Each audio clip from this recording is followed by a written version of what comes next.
Hello friends, welcome back to પવિત્ર kitchen. આજે આપણે બનાવીશું રેસ્ટોરન્ટ સ્ટાઇલ અને લારી પર મળે તેવા જીની ઢોસા.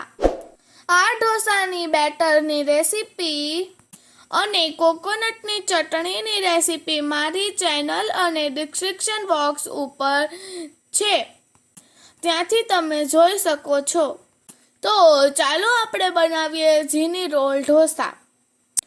જીની રોલ ઢોસા બનાવવા માટે મેં અહીંયા 2 થી 3 કાપેલા કેપ્સિકમ લીધા છે.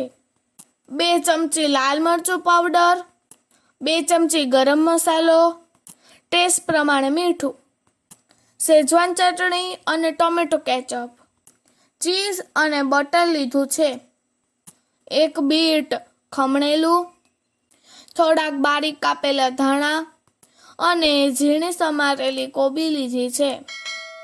મેં અહીં ઢોસાનું બેટર પહેલેથી જ તૈયાર કરેલું છે. હવે તેમાં સ્વાદ અનુસાર મીઠું અને પાણી નાખીને બેટરને બરાબર મિક્સ કરી લઈશું. હવે આપણા ઢોસાનું બેટર તૈયાર થઈ ગયું છે. હવે આપણે ગેસ ઉપર ઢોસાનો તવો મૂકીને વાટકીની મદદથી ઢોસાને પાડી લઈશું. ગેસની ફ્લેમ ધીમી કરીને ઢોસા ઉપર બટર લગાવીશું. હવે આપણે ચાકાની મદદથી પેપરમાં 4 કાપા પાડી લેશું. હવે પેપર ઉપર બારીક કાપેલી કોબી, ખમણેલું બીટ, ગાજર અને કેપ્સિકમના નાના ટુકડા નાખીશું. હવે આપણે પેપર ઉપર થોડી વાર માટે થાળી ઢાંકી દઈશું. આપણું શાકભાજી ચડી ગયું છે, તો થાળી લઈ લેશું.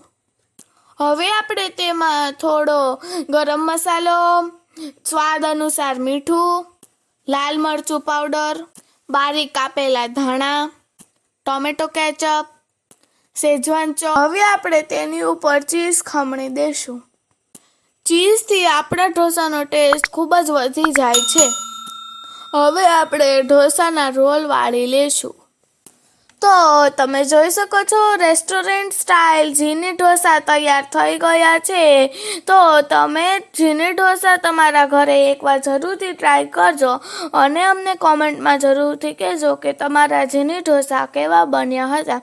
અને અમારી આ રેસીપી તમને ગમી હોય તો અમારી ચેનલને લાઈક અને શેર જરૂરથી કરજો. નવી રેસીપી જોવા માટે મારી ચેનલને સબસ્ક્રાઈબ જરૂરથી કરજો. Thank you for watching. Bye bye.